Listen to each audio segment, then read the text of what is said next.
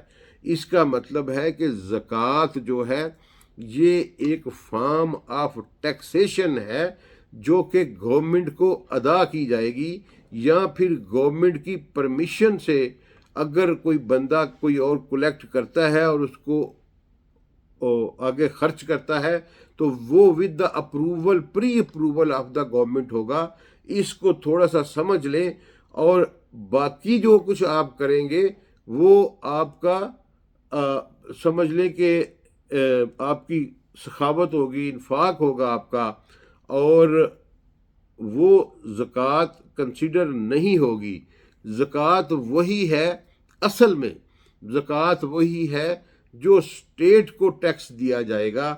اسی لیے ہمیں ایک روایت ملتی ہے کہ بہت سارے لوگوں نے صحابہ اکرام رضوان اللہ علیہم اجمعین سے پوچھا جب خرابی پیدا ہو گئی تو فرمایا کہ ہم دیکھ رہے ہیں، یہ معاویہ کے دور میں ہوا، کہا کہ ہم دیکھ رہے ہیں کہ بیت المال کا خزانہ جو ہے وہ اس کے مصارف غلط ہیں، اس کو اپنی ذاتیات کے لیے لٹایا جا رہا ہے اور اس سے عیاشیاں کی جا رہی ہیں، اس سے رشوتیں دی جا رہی ہیں، تو کیا ہم ان کو زکوٰۃ دیں؟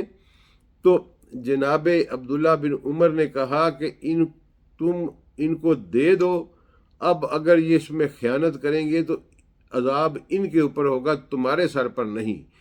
تو وہاں بھی انہوں نے عبداللہ بن عمر نے ایک پرٹیکولر کیٹاسٹرافک کنڈیشن میں، جب کہ لوگ یہ بات دیکھ رہے تھے کہ بیت المال میں بددیانتیاں کی جا رہی ہیں، اس وقت بھی یہ فتویٰ دیا کہ یہ زکوٰۃ تم ان کو دے دو، اگر یہ اس میں خیانت کریں گے تو اللہ ان سے پوچھے گا، ہمارے سروں سے، ہماری گردنوں سے یہ ٹیکسیشن کا بوجھ اتر جائے گا۔ اب اس کی ہم جب بات کریں گے تو پھر ہم تفصیلی گفتگو کریں گے کہ اب جب کہ اسٹیٹ کا نظام بھی نہیں ہے اسلامک، اور دوسری طرف ملٹیپل ٹیکسیشن ہے، یہ بیوٹی آف اسلام دیکھیں۔ میں یہاں صرف آپ کو تھوڑا سا کنسیپچول کلیئرٹی دے دوں کہ جو دنیا کا یہ ایکچوئل یہ جو ہے نا جی اقام الصلاۃ و آتى الزکاۃ، یہ معاشی اور معاشرتی نظام ہے۔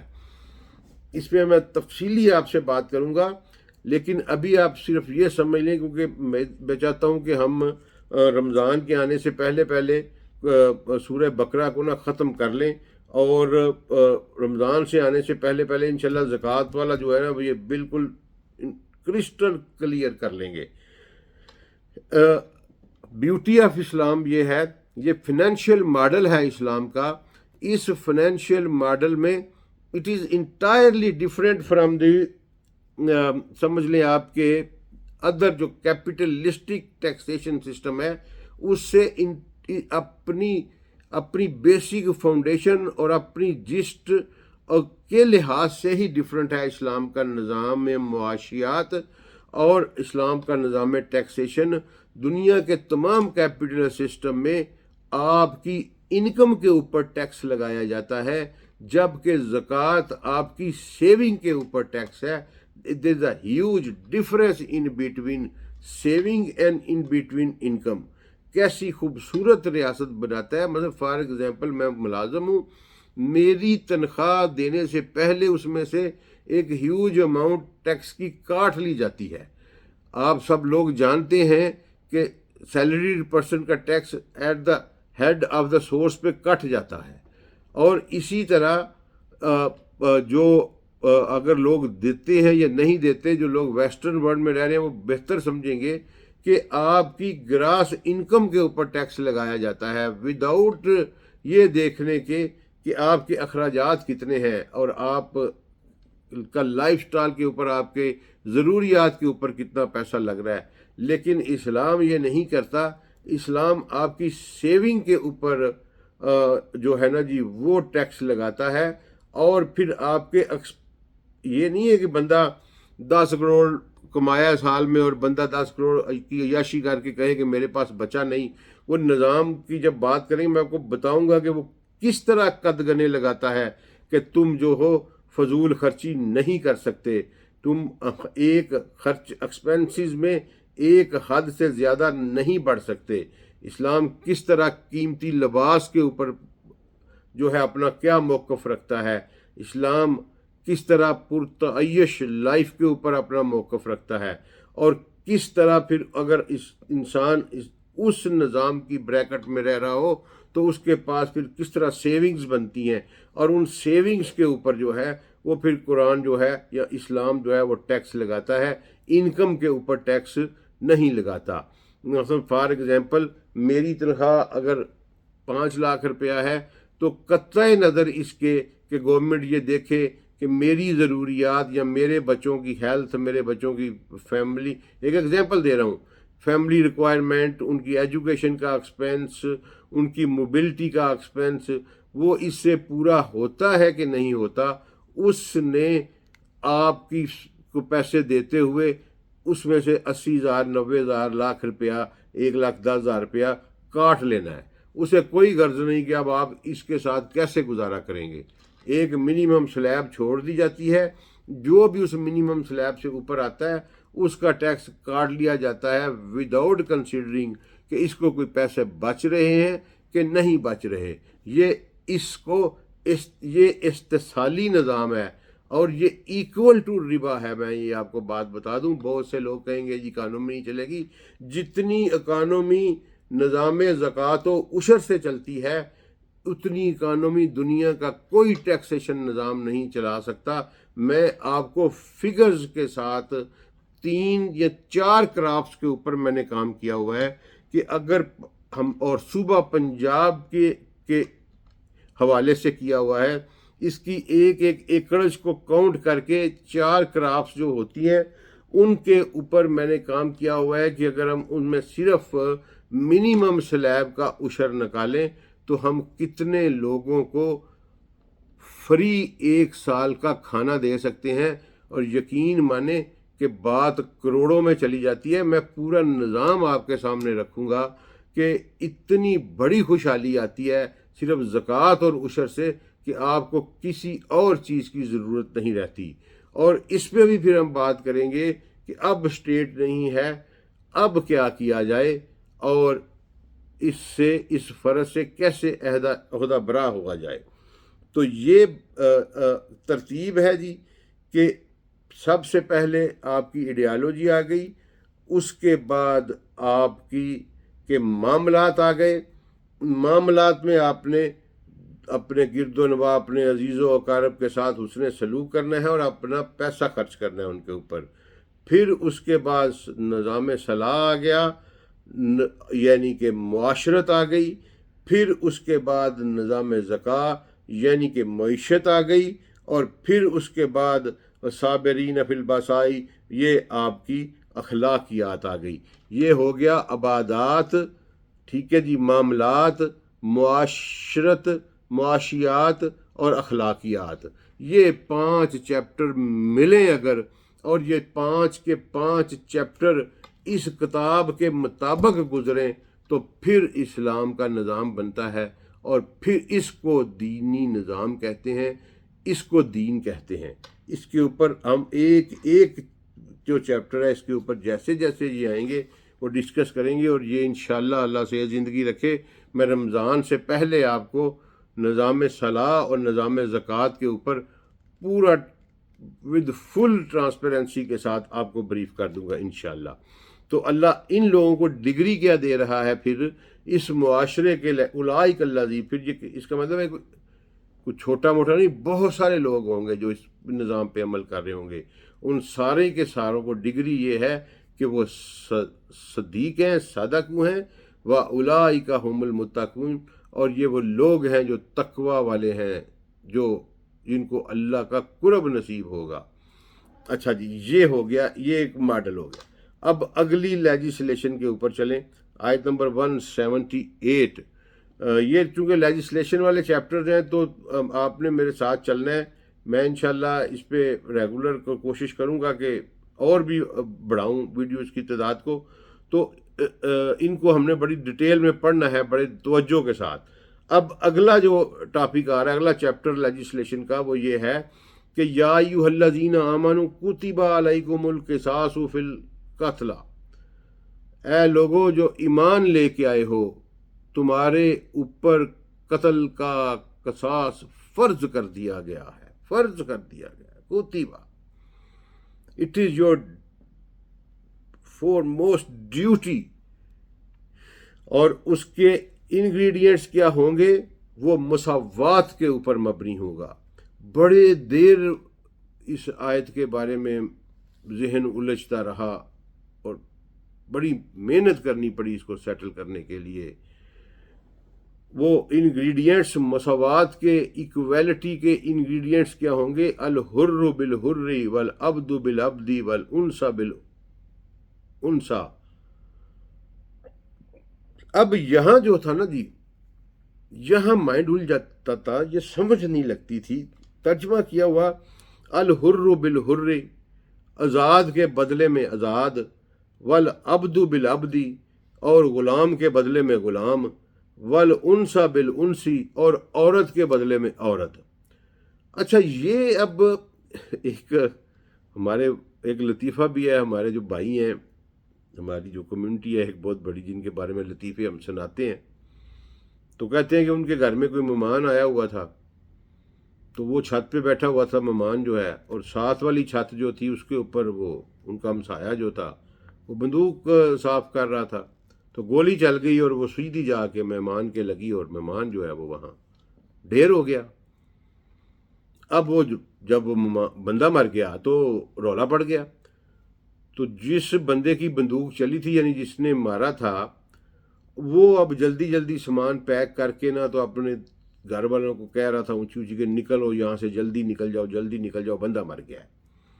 تو وہ جس کے گھر مہمان آیا ہوا تھا، ساتھ والا بندہ جو وکٹم تھا، وہ نکلا اور اس نے کہا کہ تم کہاں جا رہے ہو؟ تم نہ جاؤ، تم ہمارے بھائی ہو، تمہاری کوئی دشمنی نہیں ہے، تم نے ہمارا مہمان مارا ہے، جب تمہارے گھر میں مہمان آئے گا ہم اس کو مارے گا.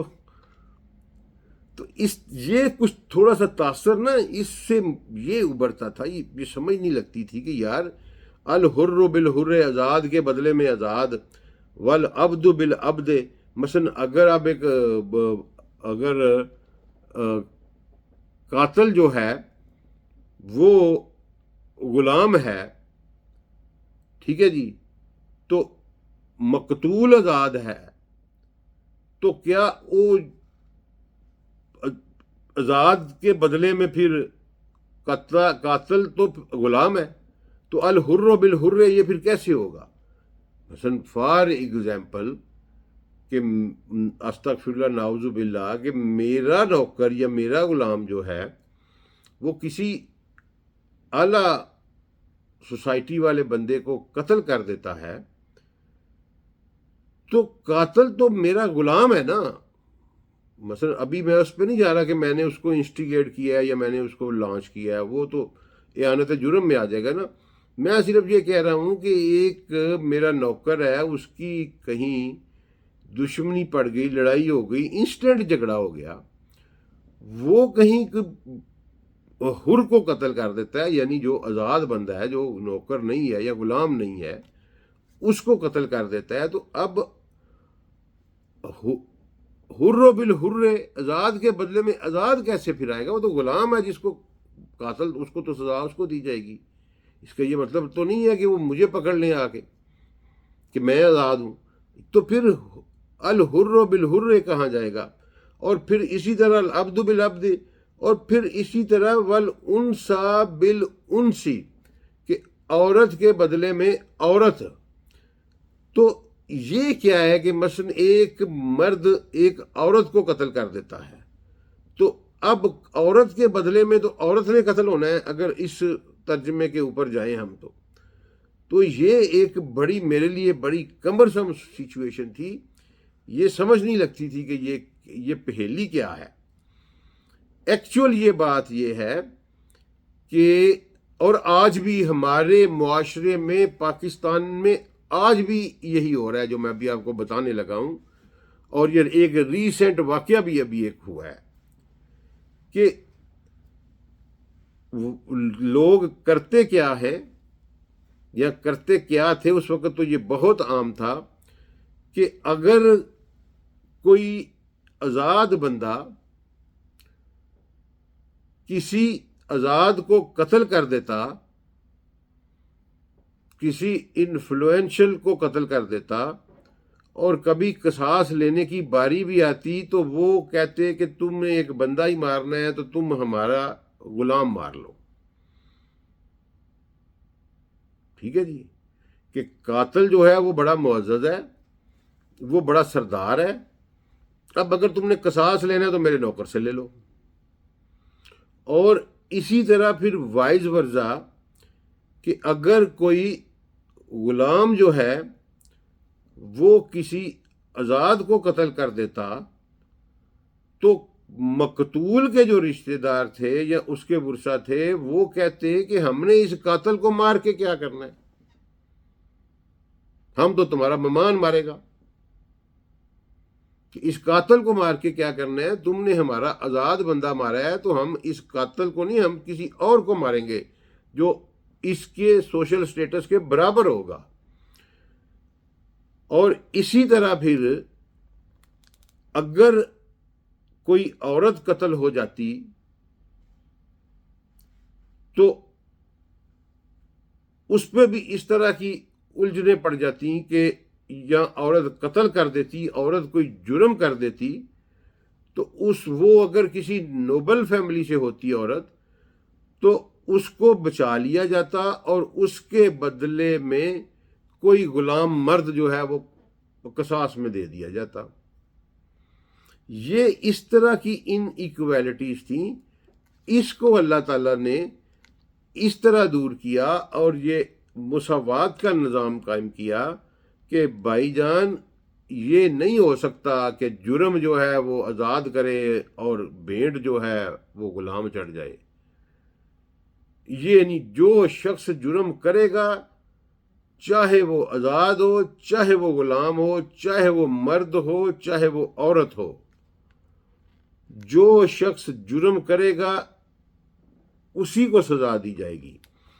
اور پھر ایک اور بات تھی کہ ایک بہت خطرناک سچویشن تھی کہ ایک بندے کے قصاص کے لیے پورا قبیلہ مار دیتے اور ایک پوری نسل ختم کر دیتے، اور ایک بندے کے قصاص کے لیے 10 سال 8 سال جنگیں ہوتی رہتی، 3 نسلیں کینہ اپنے دل میں چھپا کے پھرتے رہتے، اور جہاں موقع ملتا اور وہ بندہ چاہے مر گیا ہوتا، یعنی قاتل ہاتھ نہیں آیا، وہ اپنی طبی عمر پوری کر کے چلا گیا، تو میں نے وہ دل میں سینہ رکھنا ہے کہ اس کے چاچے نے میرا ابے کو مارا تھا، اب وہ چاچا مر گیا ہے تو میں نے پھر میرے ہاتھ ان کا کوئی بھتیجا اگلوں کا چڑھ گیا، اس کا بیٹا چڑھ گیا، کوئی پوتا چڑھ گیا، تو میں نے اس کو کھڑکا دینا ہے کہ اور پھر جی میں نے انتقام لے لیا. تو یہ جو سچویشن آف ان ایکویلٹی کی تھی، اس کا صد باب اللہ کریم نے قرآن پاک میں لیجسلیشن سے یہ کیا کہ تم پر قصاص فی القتل، ٹھیک ہے، قتل میں قصاص تم پر فرض کر دیا گیا ہے، لیکن قصاص ہوگا مساوات اور ایکویلٹی کی بنیاد کے اوپر، اور جو بندہ جرم کرے گا جرم کی سزا صرف جرم کرنے والوں کو دی جائے گی، نہ قاتل نہ مقتول اس کے عوض کسی دوسرے کو نہ پیش کر سکتے ہیں نہ ڈیمانڈ کر سکتے ہیں. تو یہ ہے الحر بالحر والعبد بالعبد والانثى بالانثى، یعنی مہمان نہیں مارا جائے گا. مہمان بیچارہ یار گھر آیا تمہارے، اس کو کیا پتا ہے کہ تمہارے ساتھ والوں نے تم نے اس کے اپنے ساتھ والوں کا مہمان مارا ہوا ہے، وہ مسلم آدمی آیا تو اس کو تم مار دو گے. تو یہ اس ان ایکویلٹی کو اسلام نے لیجسلیشن کے ذریعے اور فرض کر کے قصاص جو ہے وہ کیا، اور اس کے بعد اللہ نے رحمت بھی کی. آگے سنیے گا، فمن عفی لہ من اخیہ شیء فاتباع بالمعروف واداء الیہ باحسان. اچھا جی، اب اللہ نے یہ کہا کہ اگر جو مقتول کا وارث ہے وہ اپنا بھائی سمجھتے ہوئے، کیونکہ اسلامی اخی کا لفظ ہے، ٹھیک ہے جی، اخی اور اخی اس میں فرق ہے. جو ہوتا ہے نا جی ماں کے پیٹ سے بھائی، وہ اخی ہوتا ہے، اور جو ویسے سوشل بھائی چارہ ہوتا ہے اس کو اخی کہتے ہیں. تو اللہ نے کہا کہ چونکہ مسلمان کا بھائی ہے، ٹھیک ہے جی، اس لیے، اور اللہ نے تو المسلم اخو المسلم جو ہے، جو قانون ہے رسول اللہ صلی اللہ علیہ وسلم کا بنایا ہوا، اس میں مسلمان کو ماں کے پیٹ جیسا بھائی قرار دیا ہے، ایک مسلمان دوسرے مسلمان سے اتنی اسٹرانگ بانڈ بنایا ہے اس کو. تو اس میں اللہ کہہ رہا ہے کہ اگر کوئی بھائی جو ہے سمجھتے ہوئے مقتولوں کے بھائی کوئی معاف کر دے کوئی چیز یا تخفیف کر دے، تو پھر جو ہے اس کو احسن طریقے سے ادا کرنا چاہیے. ذالک تخفیف من ربکم ورحمت، اور یہ تمہاری لیے تمہارے رب کی تخفیف ہے. اچھا جی، اچھا یہاں لفظ ہوا ہے من اخیہ شیء فاتباع بالمعروف، تو یہ ہے کہ مطالبہ کرو تم دیت کا. قرآن نے یہ متبادل قانون دیا اور یہ رحم کی کہ اگر ورثہ چاہیں تو وہ فائنینشیل کمپنسیشن لے سکتے ہیں. یہ آبلیگیشن نہیں لگائی، نہ ہی کسی ڈنڈے والے کو اسٹیٹ کو یہ حق دیا کہ وہ گردن پہ کنپٹی پہ پستول رکھ کے صلح کے معاہدے کے اوپر دستخط کروائے. یہ چوائس دی اللہ نے، صریحاً ڈسکریشنری پاور دی اللہ نے مقتول کے ورثہ کو کہ اگر وہ اس کو معاف کر کے قتل کو فائنینشیل کمپنسیشن لینا چاہیں تو وہ لے سکتے ہیں. لیکن کیپ ان مائنڈ قصاص لینے کی ذمہ داری جو ہے وہ اللہ تعالیٰ نے حکومت پر فرض کی ہے. قصاص ہمیشہ حکومت لے گی، اولو الامر جو ہوگا وہ قصاص لے گا. کسی انسان کو خود سے قصاص لینے کا اللہ نے کوئی اختیار نہیں دیا. ہاں، معاف کرنے کا اور اس میں ڈیسیژن لینے کا کہ اس نے فائنینشیل کمپنسیشن لینی ہے یا خون کے بدلے میں خون لینا ہے، تو پھر وہ اس میں ٹوٹل 100% ڈسکریشنری پاور ہے. اس لیے جب ایز اے میجسٹریٹ کو میں نے تقریباً 16 پھانسیوں کے اوپر ڈیوٹی کی ہوئی ہے، تو وہاں ہم جب جاتے تھے ڈیوٹی کرنے تو ہمارے 2 کام ہوتے تھے. ایک تو ہم نے جو ہے وہ لینا لاسٹ ول اٹیسٹ کرنی ہوتی تھی، ٹھیک ہے جی. اس کنوکٹ جو ہوتا تھا اس کی لاسٹ ول ایک میجسٹریٹ اٹینڈ کرتا تھا، تو وہ اٹیسٹ کرنی ہوتی تھی ہم نے. اور دوسرا وہاں جو ہے نا جی وہ ایز اے اسٹیٹ ریپریزنٹیٹیو قصاص لینا ہوتا تھا مقتول کا. مقتول کے ورثہ کو بھی وہاں بلایا جاتا ہے جب پھانسی دی جاتی ہے، اور یہ قانون ہے، ان کے ورثہ کو وہاں بلایا جاتا ہے. یہ ان کی چوائس ہوتی ہے کہ وہ جو آئیں یا نہ آئیں، لیکن اسٹیٹ جو ہے وہ خود بندوبست کرتی ہے. اسٹیٹ کے اہلکار ہوتے ہیں اور اسٹیٹ کے بہاف کے اوپر ایک ذمہ دار افسر ہر پھانسی کے اوپر بیٹھا ہوتا ہے، اور وہ اسٹیٹ کے بہاف کے اوپر اس مقتول کا قصاص لیتا ہے اور پھر اس کی ڈیتھ کو کنفرم کر کے نیچے سائن کرتا ہے کہ جی واقعی ڈیتھ ہو گئی ہے. جب ڈاکٹر رپورٹ دیتا ہے تو اس کو وہ نیچے پھر انڈورس کرتا ہے کہ قصاص ہیز بین ٹیکن. اچھا اس میں نا جی ایک دفعہ جو نا یہ بھی اسی سے متعلقہ ہے کہ ایک دفعہ ایک بڑا عجیب و غریب سا واقعہ ہو گیا. ساہیوال جیل میں ڈیوٹی پہ گیا تو پھانسی جو ہے نا یہ ہمیشہ صبح صادق پھوٹنے سے پہلے دی جاتی ہے. ٹھیک ہے، سمجھ لیں تہجد اور فجر کے درمیان میں جو وقت ہوتا ہے نا تب پھانسی دی جاتی ہے. اس کی پتہ نہیں کیا لاجک ہے، لیکن لا میں ایسی پاکستانی لا میں ایسے ہی لکھا ہوا ہے. تو ساہیوال جیل میں میری ڈیوٹی تھی، وہاں ایک کنوکٹ تھا اور اس کو ہم نے ایگزیکیوٹ کروانا تھا. تو وہ سارا وہاں میں پہنچا رات کو 1-1:30 بجے کے قریب. تو سارا پروسیس کیا، بل لکھی، اس کی جو بھی ہوتے ہیں میرا مطلب ہے معاملات، چیکنگ وغیرہ کی. تو اچھا اس کے بعد جب موقع آیا تو وہ بندہ جو تھا نا کنوکٹ، وہ بڑے ہیوی وجود والا تھا. اور یہ بڑا دلچسپ واقعہ ہے. میں آپ کو قصاص کی بتاتا ہوں کہ قصاص کیا ہوتا ہے. تو وہ تھوڑا سا ہیوی وجود تھا. اب اس کو جب میں نے ڈاؤن کرنے کا آرڈر دیا گیلو کو تو اس نے ڈاؤن کیا تو وہ جناب رسا ٹوٹ گیا. اب وہ بندہ ساتھ ہی جو ہے نا وہ نیچے گہرا گڑا ہوتا ہے.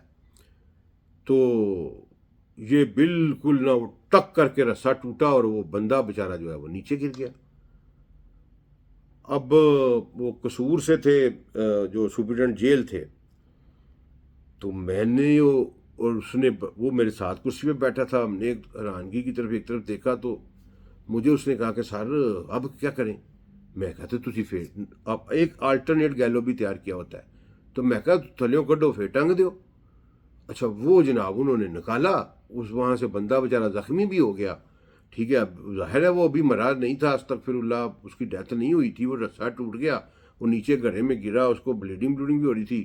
لیکن ہم نے وہ فٹافٹ پکڑا اور دوسرے جو آلٹرنیٹ گیلو تھا اس پہ لٹکا کے تو ایگزیکیوٹ کر دیا. اور اب یہ قانون ہے کہ جس دن پورا جو افسر جو ہوتا ہے وہ جو پھانسی کی ڈیوٹی پرفارم کرے گا تو اس دن وہ آفس نہیں آئے گا. بین ہے آفس آنا کہ وہ کیونکہ ظاہر ہے ایک بہت بڑا سائیکولوجیکل ڈسرپشن ہوتی ہے. ٹھیک ہے، پھر کبھی اس پہ گفتگو کریں گے کہ یہ کتنی مشکل ڈیوٹی ہوتی تھی. لیکن قانون نے پھر اس میں یہ لکھا ہوا ہے کہ وہ ریسٹ کرے گا جا کے. تو میں پھر وہاں سے واپس آیا گھر، تو گھر آ کے تو میں سو گیا. اب یہ بات جو کنوکٹ تھا نا قاتل، اس کے ورثا کو پتہ چل گئی. اب 11-11:30 بجے کا ٹائم تھا. تو اللہ جنت نصیب کرے میری شریک حیات کو، انہوں نے مجھے اٹھایا اور کہا کہ نا سیشن جج صاحب کا بندہ آیا اور وہ کہتے ہیں کہ جس حالت میں آپ ہیں نا اسی حالت میں آپ فوری دفتر پہنچے. اچھا میں بڑا حیران ہوا. میں نے کہا میرا تو ریسٹ ہے آج. تو اس نے کہا وہ بندہ باہر کھڑا ہے. میں باہر گیا تو وہ جج صاحب کا سپرنٹینڈنٹ آیا ہوا تھا. اس نے کہا کہ سر بہت ایمرجنسی ہے تو آپ نا مہربانی فرمائیں. اب وہ کشہری کورٹس کے پریمسز میں ہی ہمارا گھر تھا. اکاڑا میں میری پوسٹنگ تھی. تو وہ کورٹ پریمسز میں ہی گھر تھا. تو وہاں سے میں اسی طرح سلیپنگ سوٹ میں نے گاڑی نکالی اور میں وہ چلا گیا جج صاحب کے پاس. ابھی 1-2 منٹ کی ڈرائیو تھی. تو انہوں نے نا میرے آگے درخواست رکھی. ان کا یار عارف یہ پڑھو اس کو. وہ میں نے جب پڑھی نا تو جناب وہ لوگوں نے وہ جو تھے نا قاتل یعنی کنوکٹ کے ورثا، انہوں نے میرے خلاف درخواست دے دی کہ انہوں نے کہا جناب کہ ہمارے بندے کو ایک دفعہ پھانسی کا حکم تھا اور ایک دفعہ پھانسی لگ گئی، رسا ٹوٹ گیا. مجسٹریٹ صاحب کے پاس دوسری دفعہ پھانسی لگانے کا اختیار نہیں تھا. انہوں نے ہمارے بندے کو قتل کیا ہے، لہٰذا ان کے اوپر قتل کا پرچہ دیا جائے. اب میں نے تو جناب وہ درخواست پڑھی تو ظاہر ہے وہ بندہ کہتا ہے کہ چلو میں پیسے بھر دوں گا. بندہ کیسے بھرے گا؟ تو میرے تو آسان خطا ہو گئے. اچھا جج صاحب نے مجھے پھر پوچھا، چوری ظفر حسین صاحب تھے، اللہ تعالیٰ جنت نصیب کرے، فوت ہو گئے ہوئے ہیں. بڑے شاندار آدمی تھے، میں نے بہت سیکھا ہے ان سے. بڑے شاندار آدمی تھے. تو سیشن جج صاحب نے مجھے پوچھا کہ عارف ادھر وہ نا ادھر کے رہنے والے تھے پنڈ دادن خان چکوال سائڈ کے، تو پہاڑی بولی بولتے تھے. مجھے کہتے ہیں عارف کیا ہوا سی ہوتے؟ میں کہ سر کچھ بھی نہیں ہویا ہے، یہ کہ لکھیا ہے. میں کہ سر یہ کی وہ بندہ بارا سی، میں کہ جی تو انہوں اسی ٹنگیا تو رسا ٹوٹ گیا تو آپ مڑ ٹنگ دیتا. میں کہ اچھا اب وہ کہتے ہیں عارف تو سمجھدار آدمی یار، تو یہ کیا کیتا؟ میں کہ سر کی مطلب؟ انہوں نے کہا تو انڈین فلمیں نہیں ویکھیا کہ وہ رسا ٹوٹ جاتا تے انگریز دے دور 'چ رسا ٹوٹ جاتا سی تے بندہ چھوڑ دیں سر. میں کہا سر میں تو فلمیں ویکھدا ہی نہیں. تے دوسرا میں کہا جی میرے تو علم میں یہ گل نہیں. انہوں نے کہا یار تو بندہ ٹنگ چھوڑیا یار. اچھا میرے تو سمجھ لیں کہ اسان بالکل ہی خطا ہو گئے. اتنی دیر میں نا ایک چوری نذیر صاحب تھے ایڈیشنل سیشن جج، وہ بھی بڑا روبسٹ تگڑا بندہ تھا اور دیسی بندہ تھا. ابھی بھی مجھے چند دن پہلے ملے ہائی کورٹ میں، وکالت کرتے ہیں ریٹائرمنٹ کے بعد. تو وہ نا آئے انٹر ہوئے اس کمرے میں، تو مجھے کہتے ہیں او کاکا تو اس حالت کی اتنے بیٹھے ہیں؟ میں کہا سر وہ اچھا وہ کیونکہ میں نے وہ سلیپنگ سوٹ ٹراؤزر شرٹ پہنی ہوئی تھی تو وہ دیکھ کے رہان ہوئے. کہتے ہیں کاکا تو سینئر تھے کافی ہم سے. میں کاکا تو اس حالت کتنے اتنے بیٹھے ہیں کی کرنا پہ؟ میں کہا سر وہ پھانسی لائی سی تے وہ رسا ٹوٹ گیا. تو انہوں نے کہا پھر کی ہویا؟ میں جی اسی پھر ٹنگ دیتا. تو انہوں نے کہا پریشانی کا دی ہے؟ اب وہ سیشن جج صاحب اسے کہنے لگے کہ یار انہوں نے درخواست دے دیا. اس نے کہا سر میری بات سنیں، آپ وہ قانون نکالیں جس کے تحت یہ جیل میں گیا تھا. تو قصاص و دیت آرڈیننس کے تحت میں وہاں گیا تھا. تو انہوں نے کہا جی پڑھیں یہ 320 اور 322 اس طرح کی شکریہ، مجھے ایگزیکٹ بھول گئی ہے، بڑے سال ہو گئے. یہ واقعہ ہے 2005 کا، 20 سال ہو گئے اس واقعے کو. تو وہ مجھے کہتے ہیں جی کہ وہ نکالیں. وہ میں نے فوری طور پہ قصاص آرڈیننس وہ جج صاحب کے ٹیبل کی سامنے پڑھا ہوتا ہے ساری کتابیں، وہ میں نے اٹھایا اور مجھے کہتے ہیں پڑھ اچھی ساری تو کی لین گیا تھے. اچھا وہاں جناب پھر لکھا ہوا تھا کہ a magistrate shall be appointed by the government to take the قصاص اینڈ دا قصاص will be taken by causing the death of the convict. انہوں نے کہا سر یہ بندہ وہاں رسے کے لیے نہیں گیا تھا، یہ بندہ وہاں ہمارا جو افسر ہے یہ ڈیتھ کاز کرنے کے لیے گیا تھا. ڈیتھ کاز کرنے کا نام قصاص ہے، چھوڑ دینے کا نام قصاص نہیں ہے. جب تک ڈیتھ کاز نہیں ہوتی اس وقت تک قصاص مکمل نہیں ہوتا.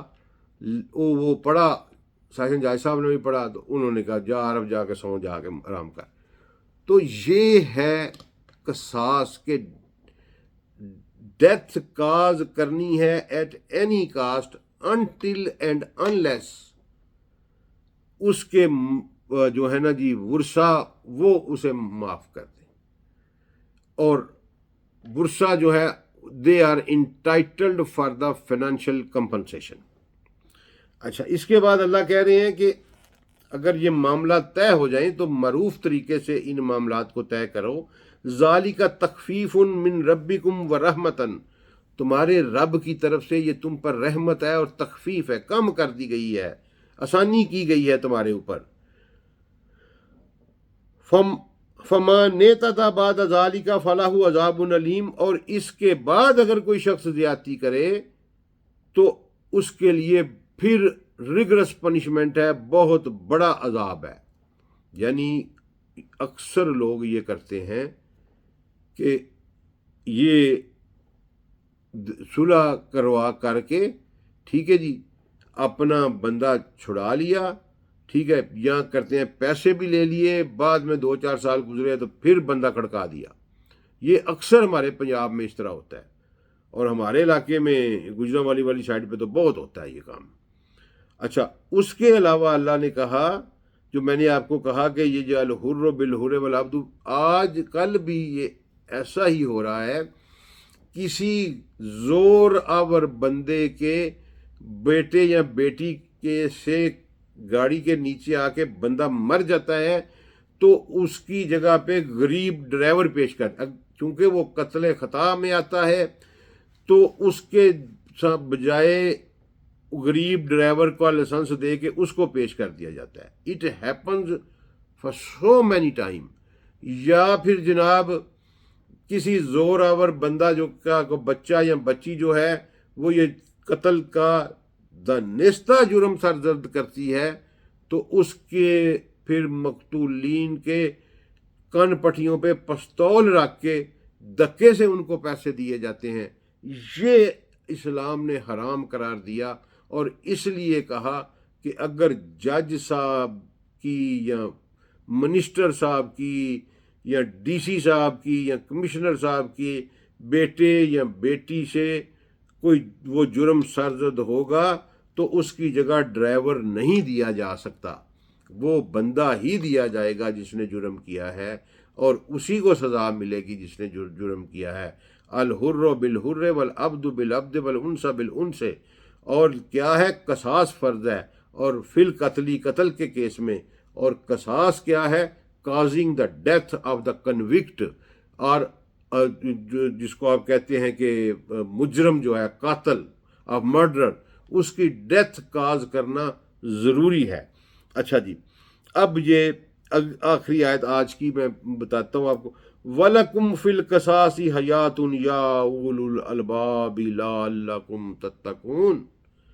او اے اعلیٰ انٹیلیجنٹ کوشنٹ کے مالک لوگو، یا اولو الالباب، اے انسانی معاشرے کے دانشورو، اور وہ لوگوں جن کو میں نے عقل، شعور، علم کی دولت سے نوازا ہے، اس پر غور کرو. وَلَكُمْ فِي الْقِصَاصِ حَيَاةٌ، تمہارے لیے قصاص میں زندگی ہے. اب یہ قصاص تو میں نے آپ کو بتایا، میں نے جان بوجھ کے بتایا کہ ڈیتھ کاز کرنے کا نام ہے، تو قصاص میں پھر زندگی کس طرح ہے؟ اور خطاب کن کو ہو رہا ہے؟ اولو الالباب کو، کیونکہ اولو الالباب نے ہی اس معاشرے کے اوپر حکمرانی کرنی ہوتی ہے، اولو الالباب نے ہی لیجسلیشن کرنی ہوتی ہے، اولو الالباب ہی جسٹس اور قاضی عدالتوں میں بیٹھے ہوتے ہیں، اولو الالباب ہی ایڈمنسٹریشن میں بیٹھے ہوتے ہیں.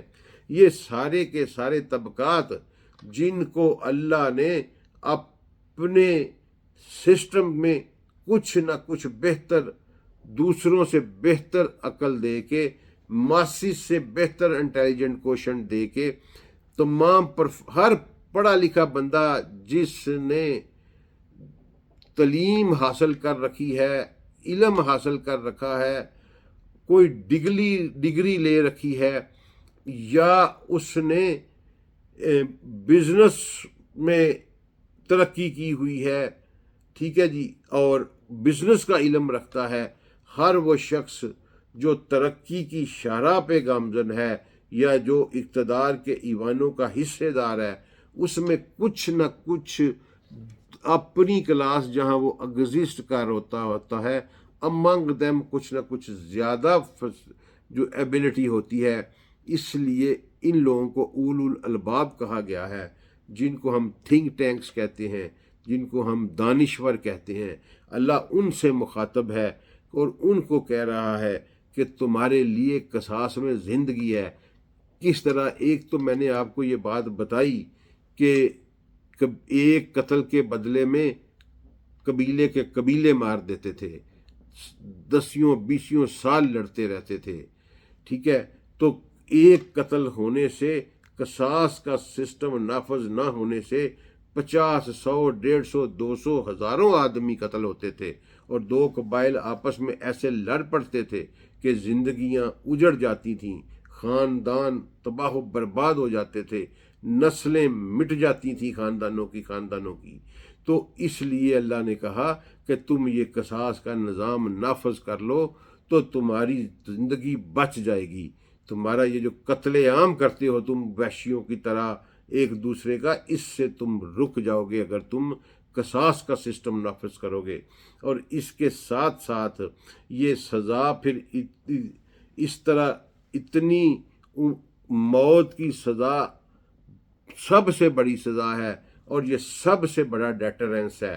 تو جب 1 2 4 بندوں سے معاشرے میں قصاص لیا جائے گا اور برسر عام لیا جائے گا اور سپیڈیلی لیا جائے گا، پورے انصاف کے ساتھ لیا جائے گا، تو یہ لوگوں کے لیے، باقی جرائم پیشہ لوگوں کے لیے یہ ایک بہت بڑا ڈیٹرنس بنے گا، جس سے لوگ ڈریں گے۔ تو اس سے آپ کے معاشرے میں امن و امان قائم ہوگا، لا اینڈ آرڈر ریسٹوریشن ہوگی، اور رول آف لا کا کانسیپٹ جو ہے وہ قصاص کے ذریعے سے پورا ہوتا ہے۔ یہ اس لیے یہ تمہارا معاشرہ، اگر تم اپنے معاشرے کو سیولائزڈ رکھنا چاہتے ہو اور اگر تم بقا چاہتے ہو اپنے معاشرے کی، تو پھر تم قصاص کا قانون نافذ کرو، اور اگر قصاص کا قانون نافذ نہ کیا تو جان لینا کہ تمہاری حیات خطرے میں ہے، تمہاری سیولائزیشن خطرے میں ہے، تمہاری نسل خطرے میں ہے۔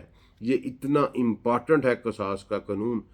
آج انفارچونیٹلی ہم سارے کے سارے من حیث مسلم امہ جو ہے وہ اس کو ہم بھولے بیٹھے ہیں، ما سوائے چند ملکوں کے۔ اس میں سعودی عرب ایک ہے جس میں قصاص کا سسٹم نافذ ہے، اور واقعی پچھلے سال آپ نے دیکھا ہوگا کہ ایک بچہ تھا جس نے اپنے کزن کو قتل کر دیا ریویلری میں آ کے، عربی تھا، تو وہ دونوں بڑی فیملیز تھیں، تو پھر بڑا سوشل میڈیا نے پریشر ڈالا، ٹھیک ہے، بہت انٹرنیشنل لیول پہ پریشر ڈالا گیا کہ جی اس کو قصاص میں قتل نہ کیا جائے۔ لیکن سعودی گورنمنٹ نے جو چیز اچھی ہے اس کو اپریشیٹ کرنا چاہیے۔ سعودی گورنمنٹ نے کیٹاگوریکل کہا کہ یہ اس کے ورثہ ہیں، یہ معاف کر دیں گے، تو معافی ہے۔ اگر انہوں نے معاف نہ کیا اور دیت قبول نہ کی تو اس کا سر قلم ہوگا ہی ہوگا۔ تو پھر انہوں نے، سگے کزن تھے وہ آپس میں، لیکن انہوں نے پھر معاف نہ کیا، اور اس بچے کو، یعنی ینگ لڑکا تھا، 20s میں تھا، تو اس بچے کو پھر برسر عام جو ہے اس کا سر قلم کر دیا گیا۔ تو اس کے علاوہ ہمارا کیا کہتے ہیں، ہمارے معاشرے میں تو پہلے تو پھر بھی کبھی کوئی لگا دیتے تھے، اب تو کئی سال ہوئے ہیں۔ وہ محض زینب جو واقعہ ہوا تھا اس میں بھی کس دن بات کریں گے، تو وہ اس کے قاتل کو لگائی گئی تھی۔ بہت سارے جو ہیں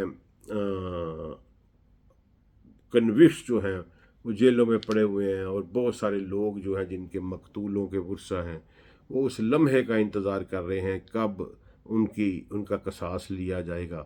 لیکن یورپی یونین کا پریشر ہے ہمارے اوپر کہ اگر آپ نے سزائے موت نافذ کی تو ہم آپ پر اکنامک فائنینشیل سینکشنز لگا دیں گے۔ کیوں؟ کہ اس لیے کہ وہ اپنا جال بچھا رہا ہے، اور آہستہ آہستہ آہستہ آہستہ ہماری رگوں میں سرایت کر کے ہمیں اپنی ربوبیت کی طرف لے جا رہا ہے۔ وہ کون؟ وہی جس کو مسیح الدجال کہا گیا تھا۔ وہ اس کا سسٹم اینکر ہو چکا ہے، اور ہم من حیث النظام، من حیث القوم اس وقت اس شکنجے میں ہیں کہ اگر ہم نے اللہ کے قانون پر عمل درآمد کیا تو ہمارا رزق روک لیا جائے گا۔ دجالیت کا اس سے بڑا مظاہرہ اور کوئی نہیں ہو سکتا۔ ہم سب اس میں برابر کے قصوروار ہیں، برابر کے مجرم ہیں، اور اتنے بڑے قصوروار ہیں، اتنے بڑے مجرم ہیں کہ ہم نے کبھی اس کا تذکرہ ہی نہیں کیا۔ کسی جمعہ پڑھانے والے نے، کسی تبلیغ کرنے والے نے میرے آقا کی سچائی پہ آشکار اٹھتا ہے انسان کا دماغ۔ لاکھوں کروڑوں درود و سلام میرے آقا و مرشد سیدی محمد مصطفیٰ صلی اللہ علیہ وآلہ وسلم پر۔ فرمایا کہ جب دجال کا ذکر ممبروں اور مساجد سے بند ہو جائے تو سمجھ لینا کہ اس کی آمد بہت قریب ہے۔ جناب والا، یہ میں نے آپ کو ایک مثال دی ہے کہ کوئی دجال کے حوالے سے یہ گفتگو نہیں کرتا، حتیٰ کہ یہ 100% 100%، کیونکہ رب کہتے ہی اس کو ہیں جو آپ کو رزق، جو آپ کا فائنینشیل سسٹینر ہوتا ہے، اور اللہ کے قانون کو معطل کر دینا اس لیے کہ ہمارا رزق روک دیا جائے گا، میننگ دیر بائی کہ آپ اللہ کو نہیں کسی اور کو رب مان رہے ہیں۔ کوئی نہیں بولتا، کوئی نہیں بولتا، کچھ ہونے والا ہے، کچھ آنے والا ہے، بہت جلد، انتظار کریں۔ السلام علیکم ورحمۃ اللہ وبرکاتہ۔